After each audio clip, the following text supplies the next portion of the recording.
What the hell is wrong with you? You bought the wrong tea again? Richard's voice, sharp as a razor, cut through the kitchen. Meg flinched, clutching the box of tea with the green ribbon in her hands. She stood in her robe, pale as the walls around her. Outside, a lazy drizzle streaked the windows. I'm sorry, I just thought you liked this flavor. You thought? He scoffed. You don't think, Meg. You just get in the way. You can't even buy tea like a normal person. She said nothing. Didn't cry, didn't look him in the eyes. Just hunched her shoulders as if trying to shrink, to disappear. I'm tired of your stupidity, he went on, sitting at the table. Life with you is like walking through a minefield. Even talking to you is torture. Meg placed a cup in front of him. He didn't thank her. He never did.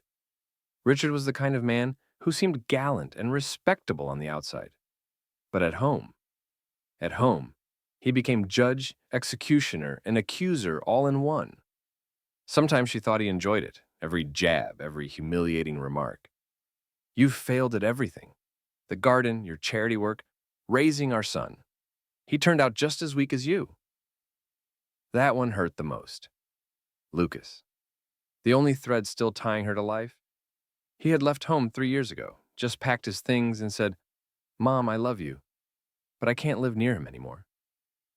Since then, they only exchanged occasional messages. Lucas avoided his father and seemed to blame his mother for staying silent. Meg tried to say something, but her voice shook. I was trying to do the right thing. Don't lie to yourself, Richard snapped, getting up and heading to his office. You've never gotten anything right. As soon as the door closed, Meg wrapped her arms around herself. She stood still, took a step, then another. She climbed up to the attic. There, under old boxes, was a small black suitcase. She opened it.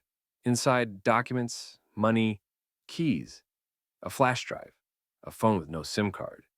Her hand hovered over the lid. Today or never.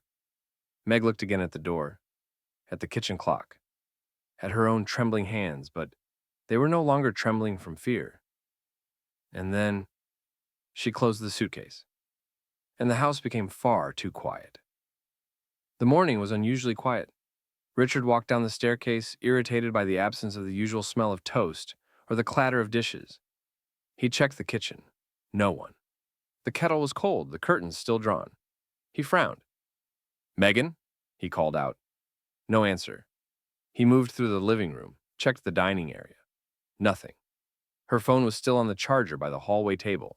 Her purse was hanging by the door. Her shoes, though, the soft beige ones she always wore when going out, were gone.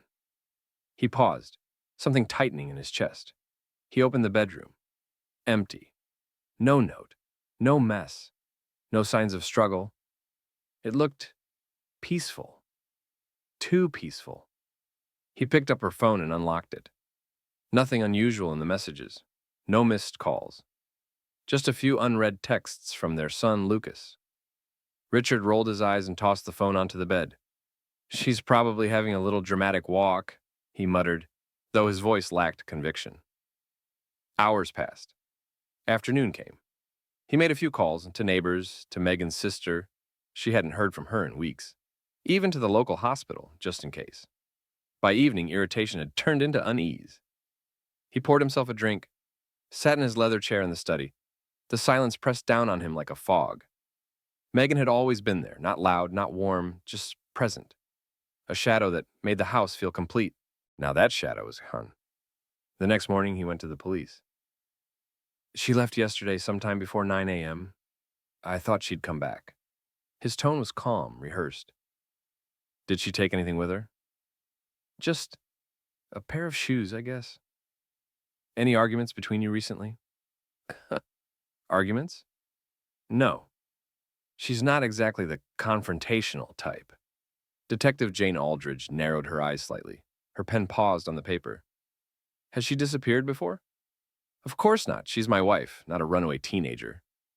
Jane gave a professional nod and closed the notepad. We'll open a missing person file. Please stay available in case we need more information. As Richard left the station, he put on his usual confident face, but something behind his eyes flickered. Later that night, Detective Aldridge pulled up Megan's name in the system. No known mental health concerns. No medications. No previous reports. But one thing stood out. 3 years ago, a neighbor made an anonymous complaint about shouting and possible domestic abuse in the Winslow residence. It had been closed quickly. No follow-up. Jane leaned back in her chair. Something wasn't right, and she was going to find out what. Detective Aldridge walked the Winslow property the following morning. The estate sat like a monument to order. Trimmed hedges, white stone driveway, tasteful silence. But Jane had learned, the prettier the house, the darker the rooms could be. Richard greeted her at the door with his usual smile, polished, controlled, disarming. "I hope you're not here because you've found something," he said lightly. "Just a few questions, Mr. Winslow." Standard follow-up. She asked for permission to walk through the house. He obliged. The interior was pristine. Not a cushion out of place, not a speck of dust. Jane noticed how few personal items Megan had on display. No photos of her alone. No books, no journals. Not even a cup or scarf left behind, as if she'd never really been allowed to exist fully in the space. "Did your wife have any friends in the area?" Jane asked, stopping in the bedroom. "Not really. She mostly stayed home. Megan isn't social." "Any support groups, clubs, therapist?" Richard gave a faint smirk. "You don't know my wife. She was quiet, docile. She didn't even like talking to the neighbors. Honestly, I don't think she had the emotional energy for friendships." Jane nodded slowly but said nothing. She turned toward the window, looking out at the manicured garden. Then she said, "And yet she packed no bags, took no wallet, left without a car. Don't you find that odd?" Richard's smile wavered just for a second. "I told you, she's fragile. Maybe she snapped.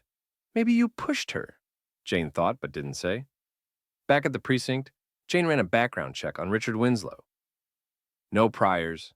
Successful CEO of a private financial consulting firm. Lots of charity work. Board member on 2 nonprofits. Appearances in business magazines. Public donations to domestic violence shelters. Perfect. Too perfect. She called one of the neighbors, Mrs. Grace Newton, who lived 2 doors down. An older woman who used to garden with Megan. "Mrs. Newton, did Megan ever mention feeling unsafe?" The old woman hesitated. "No, but I saw bruises once, on her arms.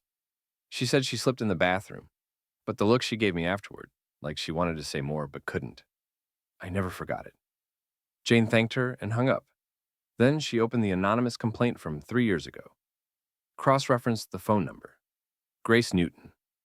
It hadn't been just a concern. It had been a warning. That evening, Jane received an email from an encrypted address. No message, just an attachment. A video. She clicked play. It was grainy, but the woman on screen was unmistakably Megan Winslow. She sat in a dim room, her voice steady. "If you're watching this, I've disappeared. Not by accident, not because I'm lost, but because I finally chose to be found. By myself." Jane leaned forward, heart quickening. Megan wasn't a victim anymore. She was the start of something bigger. Detective Aldridge sat in her office, the video still looping on her screen. Megan's eyes weren't afraid. They were clear, focused. Not the gaze of a woman on the run, but of someone reclaiming power. Jane replayed a part of the recording, frame by frame, until she noticed a detail. The background. A rough wooden wall with a rusted lantern hanging to one side. No windows, cabin-like. Possibly a rural hideout. But Megan had planned the framing. The message was deliberate. Jane turned her attention back to Richard. She requested a subpoena for his business records. It came through faster than expected. Someone upstairs was quietly interested in the case. Too many powerful names on Richard Winslow's donor lists. As she combed through his firm's transactions, she found something strange. Multiple large transfers made to a company registered in Belize, a shell company. The recipient's name, Emerald Consulting. Jane searched deeper. Emerald Consulting had no employees listed, no office, no online presence. But it had received over $2.4 million from Richard's accounts in just the last year. She contacted a financial crimes analyst. The verdict was swift. It's a laundering hub, and Winslow knows it. Meanwhile, Richard was unraveling. At home, alone, he pored over Megan's things. Her diary was missing. Her laptop, gone. A painting she'd kept in the guest bedroom had been removed from the wall. She had taken only the pieces of herself that mattered. His secretary informed him that 2 clients had suddenly withdrawn their contracts. One of them cited ethical concerns. Another threatened legal action. Whispers were starting. Richard checked his email and froze. A message, no sender, no subject, just an image. Megan, standing in front of a sea, hair loose in the wind. A timestamp. 3 days ago. He stared at it, knuckles whitening. She was alive and watching. Jane, now armed with a warrant, visited the Winslow firm with 2 officers. She requested access to Richard's personal server. The IT manager hesitated, then let her in. Inside, confidential emails, contracts that suggested bribery, internal memos instructing staff to bury suspicious transactions. But one email stood out, from a woman named Catherine Lott. Richard, you said this would go away. I can't live with the threats anymore. If you don't do something, I will. Sent 4 years ago. No reply. Catherine Lott had worked at the company briefly. Jane checked her name. Status, missing. Case closed. Cause, presumed suicide. No body ever found. Jane sat back, heart racing. This wasn't just about Megan. There were others. Later that night, Jane received another message. Same untraceable address. Another video. This time, Megan was holding something in her hand, a flash drive. I know what he's done, and I've kept proof. Not just of the bruises, but of the bodies he left behind. You just have to follow the money. Jane pressed pause. Everything was about to break wide open. Detective Jane Aldridge sat in her car, parked 2 blocks from the Winslow estate. The second flash drive Megan had hinted at in the video had arrived by mail that morning. No return address, no fingerprints. She inserted it into her laptop, bracing herself. Inside were 6 neatly labeled folders. Catherine Lott, Emerald Consulting, threat logs, bribed officials, medical reports, final statement. She opened Catherine Lott first, a series of scanned letters, journal entries, and audio recordings from the former employee. Descriptions of Richard's coercion, threats. One chilling audio clip captured his voice. You know what happens to people who don't listen, Catherine. Accidents happen. You don't want to be the next one. The medical reports folder contained photos, old, faded, of Megan's bruises, dated and time-stamped, accompanied by doctor's notes never filed through official channels, all from a private clinic run by a woman named Dr. Greenfield. Everything was meticulous, organized, legal grade. Jane couldn't believe it. Megan had been building a case for years, quietly, patiently. She opened the last file. Final statement, a video. Megan sat on a bench near the ocean. Her voice was calm, even soft, but steady. I was never crazy, I was careful. I knew if I left suddenly, no one would believe me. But I couldn't be another name on a list of women who vanished under men like Richard. So I watched, I waited, and I learned how to disappear the right way. He built a castle on other people's suffering. It's time to flood it. Meanwhile, Richard was unraveling. 2 more board members had resigned that morning. Anonymous complaints were circulating. The media hadn't picked up the story yet, but insiders had. Whispers of offshore deals, missing employees, a possible whistleblower. In a locked drawer in his study, he retrieved a burner phone and made a call. She's alive, he hissed. Somewhere, I don't care what it takes. Find her.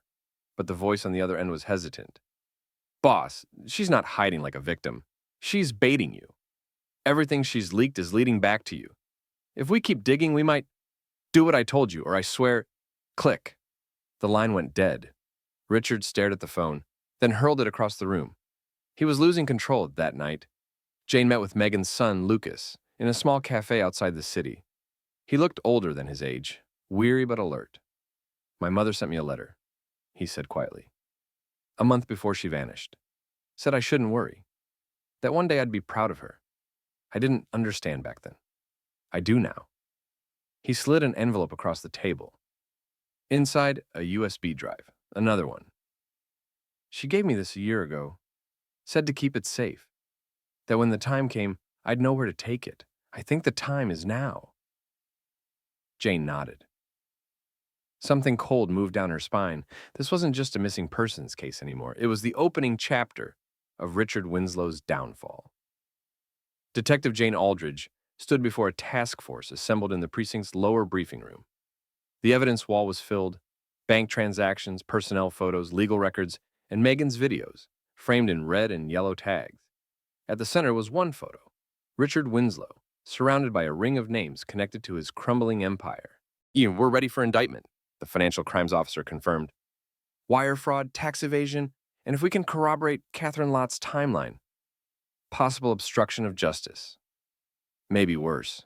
Jane tapped the board. We don't go early. If we move now, he'll spin the narrative. We wait for her signal. Her? One officer asked. Megan Winslow. This is her operation as much as ours. She's handed us every piece. The final one will come from her. Meanwhile, Richard sat alone in his office, nursing a third glass of scotch. The floor around him was littered with shredded papers. His phone vibrated. Another anonymous email, just one sentence. Do you remember what you said to me on October 4th, 2019? He did.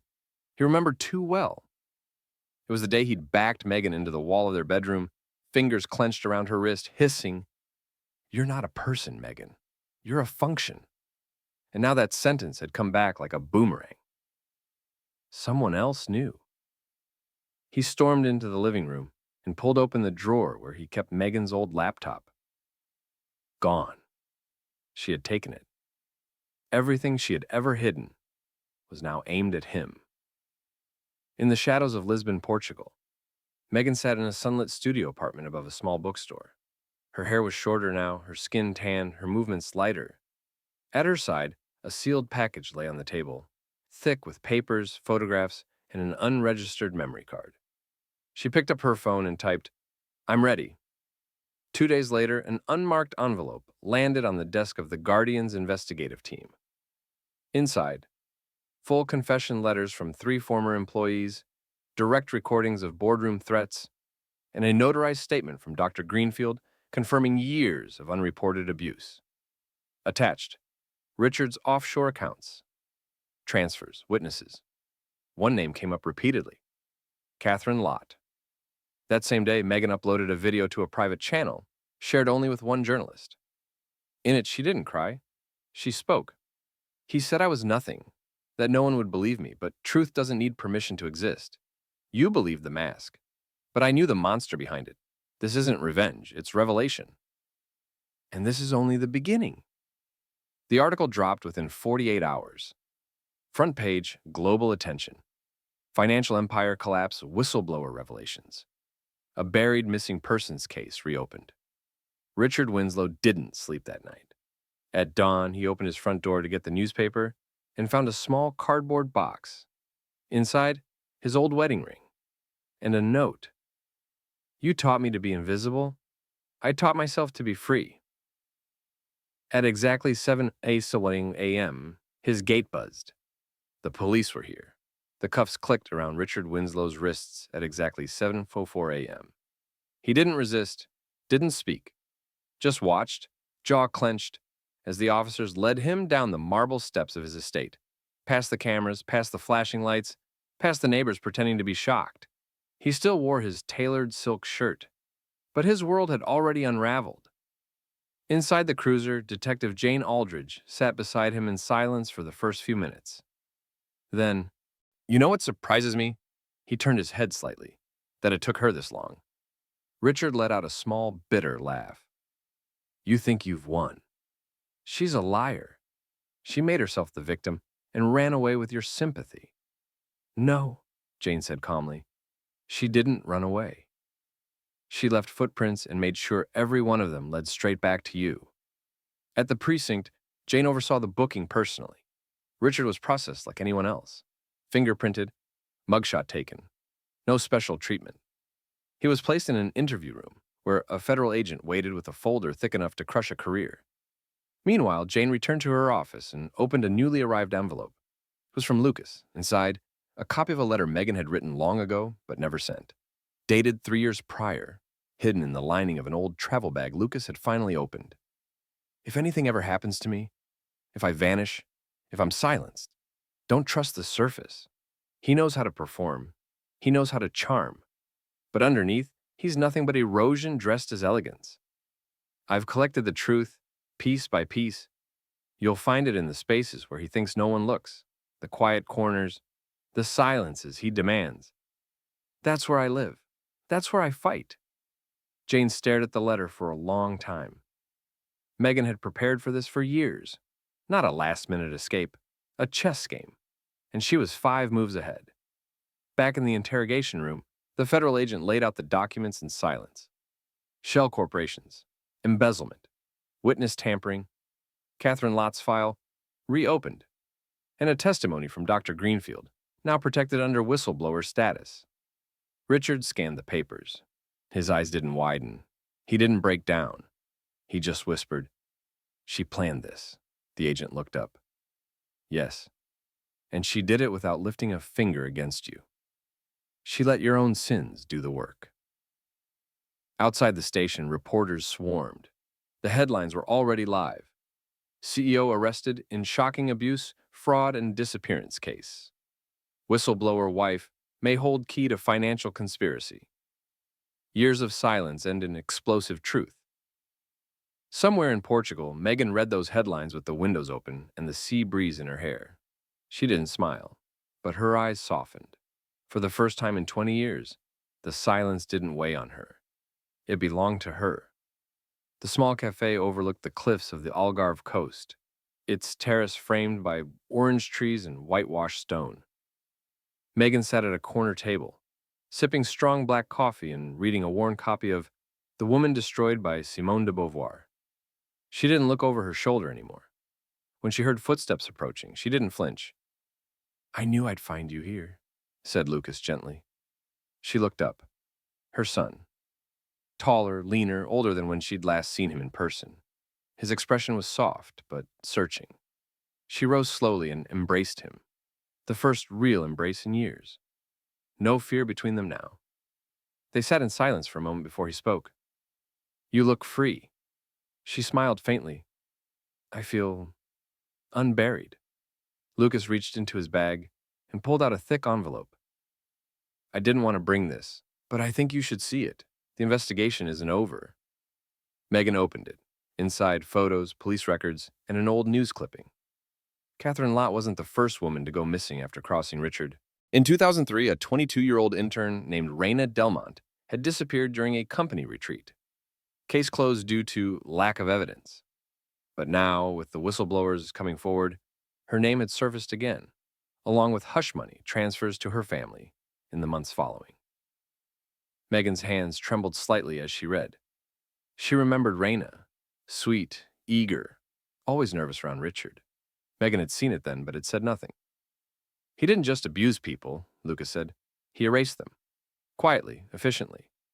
Megan closed the folder. "And he'll never do it again." That night, Megan walked the shoreline alone. She paused to toss small stones into the sea, one after another. Each carried a word she never got to say. Sorry, goodbye, enough, free. She looked up at the stars, breathing in the salt and stillness, and then her phone buzzed. One message. From a blocked number. But she knew who it was. "I hope you're happy. You ruined me." She stared at it for a long moment, then deleted it. Back in London, Detective Jane Aldridge closed the last page of her final report. She glanced at the empty folder labeled Megan Winslow, Missing Person. She struck through the label with a red marker and wrote a new one. Megan Winslow, Survivor, Witness, Catalyst. She closed the file. The courtroom was packed. Cameras weren't allowed inside, but that didn't stop reporters from gathering outside with notepads and live feeds, whispering updates into microphones. Inside, the air was tense. Richard Winslow sat at the defendant's table in a tailored gray suit, still trying to perform control, but his hands trembled. The judge read through a list of charges: financial fraud, domestic abuse, witness intimidation, failure to report, and complicity in the disappearance of 2 former employees, one of whom, Catherine Lott, was now officially recognized as a victim of foul play, even though her body was never found. The prosecution laid out their final argument. The evidence speaks for itself. But more than that, the silence does. The silence of the women who disappeared. The silence he forced on his wife. Until she shattered it and gave a voice to dozens more. Richard was asked if he had anything to say. He stood slowly. My wife was never the victim she claimed to be. She orchestrated this whole thing. But the judge interrupted him. Mr. Winslow, this court is not interested in your deflections. It is interested in justice. A murmur passed through the room. You had power, Mr. Winslow, and you used it to hurt, manipulate, and destroy. But the truth is, your empire was built on silence. And today that silence ends. The gavel dropped. Guilty. Sentenced to 23 years without parole. Across the sea, Megan sat in a quiet classroom in Lisbon, not as a student, but as a guest speaker.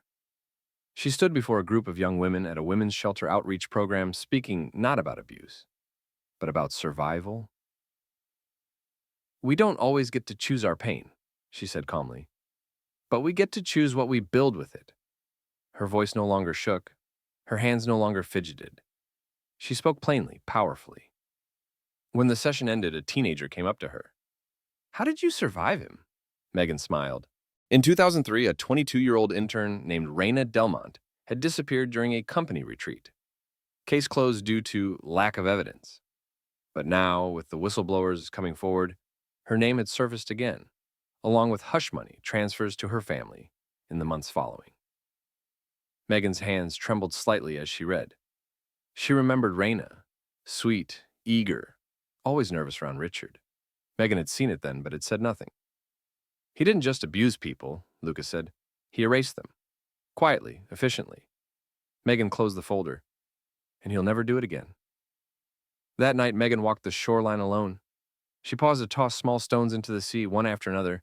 Each carried a word she never got to say. Sorry, goodbye, enough, free. She looked up at the stars, breathing in the salt and stillness, and then her phone buzzed. One message. From a blocked number. But she knew who it was. I hope you're happy. You ruined me? She stared at it for a long moment, then deleted it.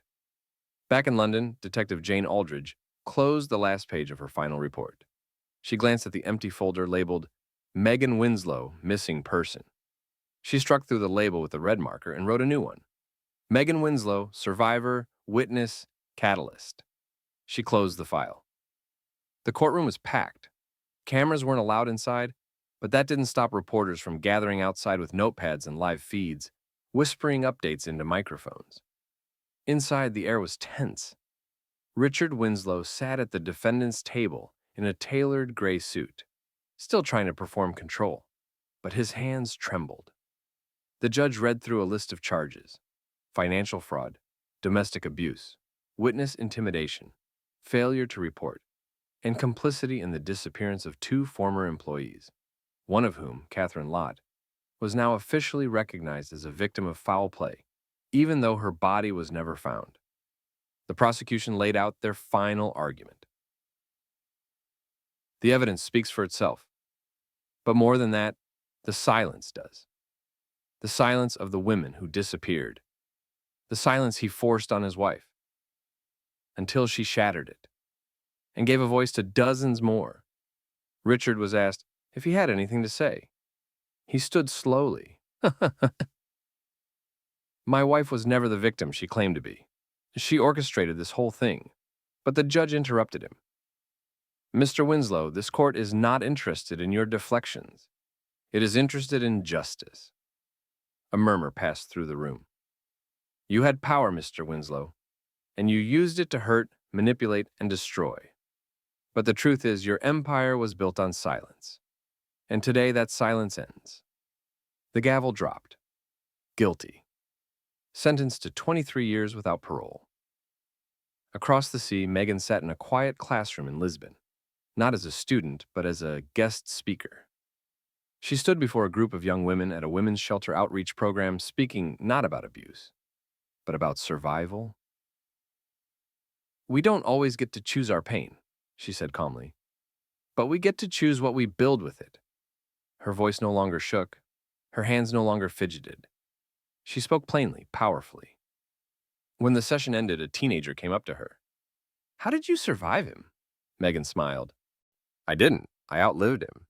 That evening, Lucas joined her on the terrace for dinner. They clinked glasses of wine. You know, I used to wonder what justice looked like, he said. But it's this, isn't it?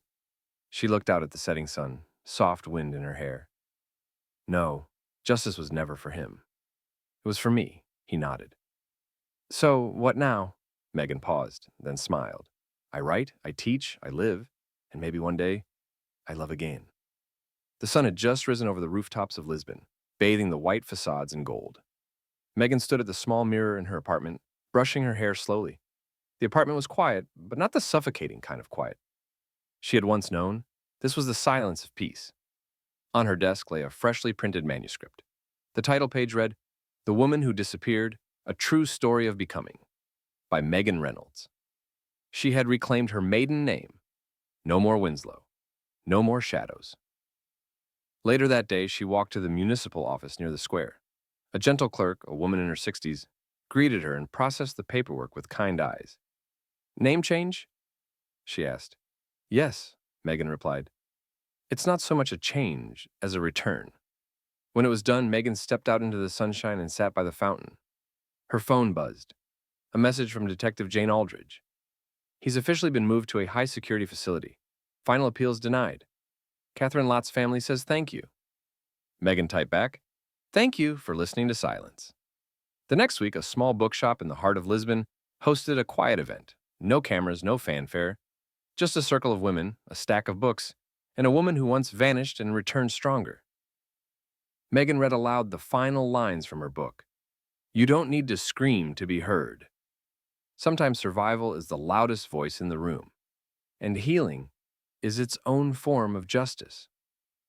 As she closed the book, the room was silent. Not because they didn't know what to say, but because they understood.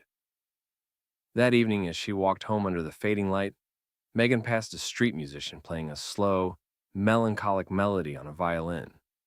She paused, dropped a coin into the case, and whispered, Thank you, not to him, to herself, to the woman who stayed alive long enough to become someone new. Somewhere in a quiet prison cell, Richard Winslow stared at the ceiling. No applause, no audience, no mirrors left to admire himself in. Only memory and silence. The same silence he once used to crush others. Now, it belonged to her.